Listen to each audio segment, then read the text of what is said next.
Avec moi, tu vois, quand je suis en forme, bah, une gonzesse, elle peut prendre son pied 5 heures d'affilée. Hein. 5 heures. Et Jean-Claude, et ça va, pas moi. Attends, cinéma, resto compris. Ouais, même, ça suffit pas. Faut le temps de se garer aussi. Ah bah voilà.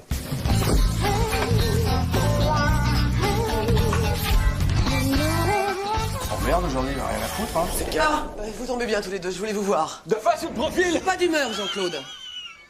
Vous allez recevoir pendant quelque temps une personne chargée de faire un audit de notre entreprise. Et vous connaissez comme moi le manque de place dont nous souffrons. Bah ouais, 4 mois que j'ai mis avant de quitter mon placard à pygmée, là, pour avoir un bureau correct. Correct, plus que correct. Dis donc, t'as la plus belle vue de l'étage avec ta baie vitrée. Ouais, mais tu me grattes sur les mètres carrés, hein. Ah, attends, ça se mesure, hein. Je peux en placer une? Donc, étant donné, et vous venez d'en convenir, que vous avez les meilleurs bureaux de l'étage, l'un de vous deux va devoir faire de la place, redécouvrir les joies du partage, hein? Vous pouvez très bien accueillir une deuxième personne dans votre bureau. Je voulais choisir lequel. Voilà, la journée s'anime.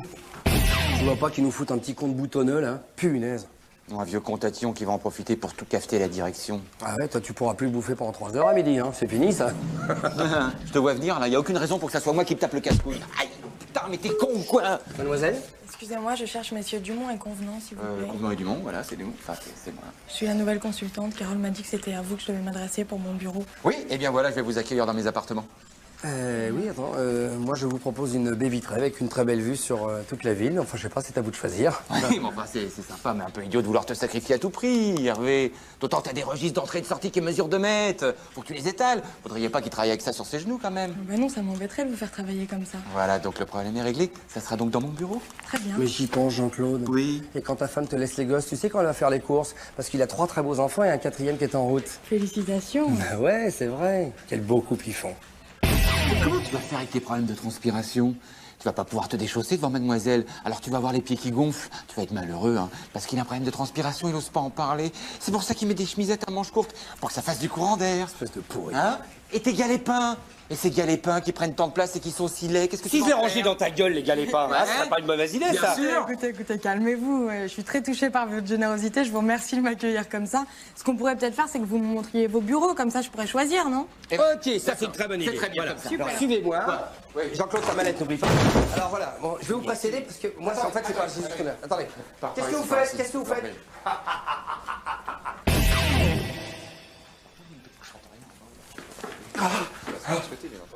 Alors, ce problème de bureau, c'est réglé? Oui, je crois que c'est réglé. Ouais. Eh bien, écoutez, puisque ces charmants messieurs me laissent si gentiment le choix, je vais choisir. Hein. Parfait. Eh bien, je crois que je vais me laisser séduire par la baie vitrée de monsieur Dumont. Ouais, ah, c'est un très bon choix. Écoutez, c'est une vue, non, c'est bien. Bon, bah ça c'est fait. Ah, Hervé, je vais vous envoyer quelqu'un pour transporter vos affaires dans le bureau de Jean-Claude. Quoi? C'est gentil, Hervé. Les galépins, vous les emballez parce qu'il en a, c'est monstrueux. Je sais pas où il les trouve, c'est une laideur, ce truc. Pourquoi j'emballe mes galépins? Quoi? Qu'est-ce qu'on fait? J'ai gagné? Mais non, du coup, on va faire ménage à 2. Tu viens chez moi, dans mon bureau. Ah non, jamais. Ouh là là, non.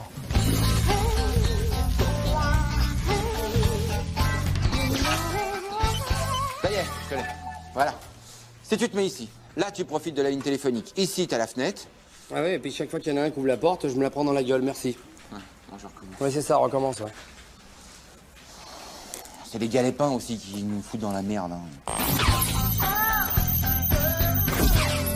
Dis donc, Jean-Claude, tu sais, quand tu m'as prêté ta voiture hier, il faut que je t'avoue un truc, j'ai légèrement beugné une caisse dans le parking. Pardon? Ah non, mais je te rassure, la tienne n'a pas une égratignure, rien du tout. Hein. Non, c'est... T'as pu le voir, hein. Bah oui, c'est la première chose que j'ai vérifiée quand tu me l'as rendue, hein. Évidemment, mais enfin, ça se fait pas. Ouais, d'abord, ça c'est... Attention, hein, c'est pas une caisse de gonzesse que t'as, hein. Y a pas une égratignure, rien. Par contre, tu verrais l'autre, elle est défoncée, on dirait une canette. Hein. J'espère que t'as laissé un petit mot sur le pare-brise, quand même. Mais qu'est-ce qu'on s'en fout? Je sais même pas à qui elle est, la canette, là. Qu'est-ce qu'on s'emmerde? On n'est pas pris, hein. Exactement. C'est ma philosophie. Pareil. Je sais.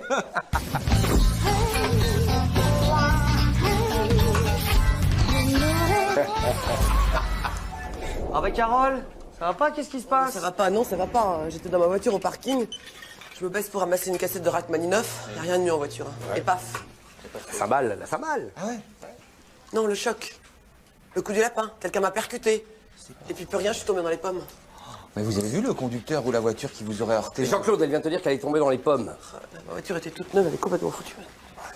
Tes droits complètement explosés. Et comment vous savez que c'est le côté droit? Bah oui, c'est vrai ça, comment il sait que c'est... Vous venez de le dire, Carole. Moi? Bah oui. Je me souviens de rien. Non, c'est normal, c'est le choc, ça c'est le contre-coup. Ah ouais, c'est le choc. De toute façon, on va le coincer, ce pourri. André va m'apporter la cassette de surveillance du parking, alors. On va le coincer, oui. Oh, le choc. Ta gueule. Bah c'est sympa de m'offrir un petit kawa. Ouais, bah écoute, c'est normal, on se voit jamais. Dis donc, la cassette de l'accident de Carole, je vais lui remettre, j'ai une réunion avec elle tout à l'heure, hein. Tiens. Hein? Merci.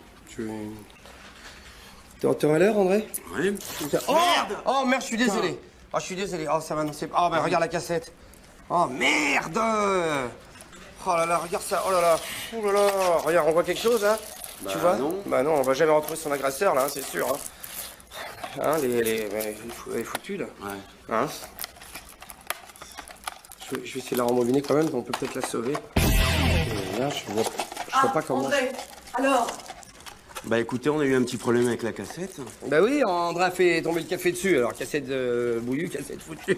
Ça veut dire qu'on va pas voir l'ordure qui m'a fait ça? Bah non, là ça va être difficile, regardez, mais enfin peut-être qu'on peut la sauver parce que... Mais si. Venez avec moi, Carole. Vous imaginez bien que j'ai fait une petite copie. Ah. Et puis Hervé, tu vas venir avec nous pour regarder l'ordure qu'a éclaté la caisse à Carole. Oui, bien sûr, ouais. Allez, venez, Hervé! Oui, je vous rejoins, je remets ça un peu et puis... Je vous signe. De toute façon, je l'ai déjà vu ce film, j'aime pas la fin, alors.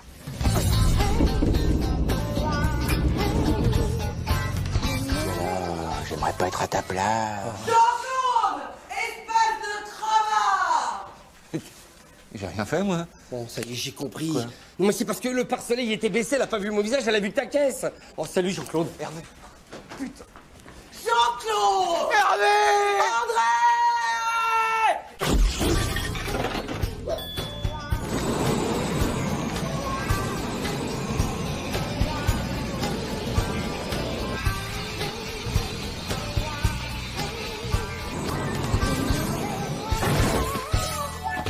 Chérie, au moindre souci, je change la pièce, hein. C'est presque une voiture de compétition. Ah oui, le petit volant, là, ça le fait bien, là.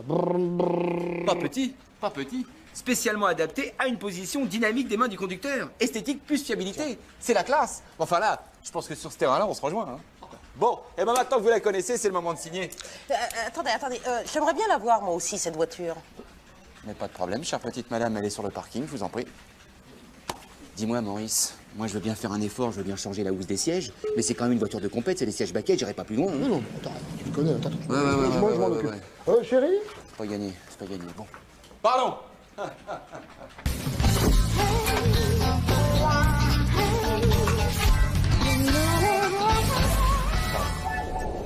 Oui, mais quand même, la carrosserie, il y a des pins, puis il y a de la rouille, hein. Vous voulez qu'on vous la vole? Vous voulez l'avoir brûlée à la télévision? Une Fuego 2,5 litres turbo? Alors c'est pas de la rouille, c'est pas de l'usure, c'est du camouflage pour repousser le voyou. Pas con. Ah, Sylvie. Et le truc horrible, là, qu'il y a derrière, là... Vous voulez sans doute parler de l'aileron? Ça, c'est pour augmenter l'adhérence de la voiture au sol. C'est plus une voiture, c'est une ventouse. Ah, mais ça la freine, alors? Non, ça l'aiguise. Sa pénétration aérodynamique s'en trouve renforcée. C'est sûr que, bon, c'est pas la Fuego de Monsieur Tout-le-Monde, hein, ça... Ah ouais? Alors pourquoi vous la vendez? C'est personnel. Maman était toujours fourrée dedans et depuis qu'elle est partie, c'est comme un joyau sans son écrin. J'ai pas le cœur à la garder. Oui, je comprends. Je comprends, mais j'aimerais bien la revoir. Mais sans vous. Mais je vous en prie. Maurice! Oui, j'arrive. Commence à me faire chier le boudin là. Merde. Ça va pas, Jean-Claude? Non, ça va pas, j'essaye de vendre la Fuego et j'ai du mal. L'épave, mais tu m'étonnes. Mais tu vas la fermer, bougre de con? Me fais jamais rater une vente, hein, jamais, hein. Désolé, excuse. Tu sais ce que tu vas faire? Je vais chercher les clients, là, ils sont sur le parking. Ouais. Et tu fais monter les enchères. Oh non, mais c'est pas honnête, ça. Non mais dis donc, ça va bien, ouais? C'est facile pour toi d'être honnête, j'ai 3 gosses à nourrir, moi j'habite pas chez ma mère. Mais non, mais attends, Jean-Claude, tu me l'as promise avant. Ah, oui, parce que nous, on la prend tout de suite, hein, Sylvie? Oui, et nous, on a les moyens, monsieur. On paye cash. Écoute, toi Sylvain, faut que tu prennes un crédit de toute façon. Non, mais attends, moi, c'est l'affaire de 2 jours. Oui, alors que nous, c'est en liquide, on a vidé le livret et tout est dans le sac, hein, Sylvie? Alors on va faire affaire avec monsieur, hein? Allez, bon, c'est on bon, signe. c'est bon, Jules. Alors attends, dernière proposition, Jean-Claude. Je prends la Fuego et je te rembourse le contrôle technique tout de suite et en liquide. Le contrôle technique. C'est obligatoire, ça? Bah oui, si vous l'avez pas, vous pouvez pas signer, mais Jean-Claude, il va vous le montrer. Hein, Jean-Claude? Jean-Claude? Ben, où tu vas, là? Et les gens, on revient. Jean-Claude, je comprends pas. Ça sent bon.